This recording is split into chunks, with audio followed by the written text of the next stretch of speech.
Did you know that you can turn a raw egg into a glowing, bouncing egg?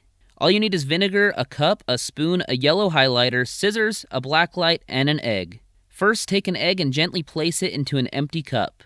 Then pour enough vinegar into the cup to cover the egg. Next, cut the plastic casing off a yellow neon highlighter and pull the ink tube out. You might want to do this over a bowl or a trash can because the ink might splatter and get a little bit messy. Then carefully squeeze the foam ink tube over the cup of vinegar to get the neon yellow ink into the cup.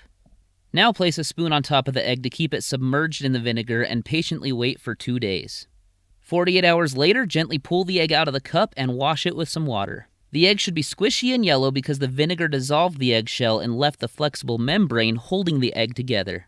Now use a black light to make the egg glow a bright neon green color. Turn off the lights and it gets even better. The black light gives off UV light that we can't see, but the fluorescent ink inside the egg will transform the invisible UV light into a color of light that we can see. This is what makes the egg appear to glow. Now, just to prove that this really is a raw egg, pop the egg and shine the black light on it. The splattered egg will continue to glow.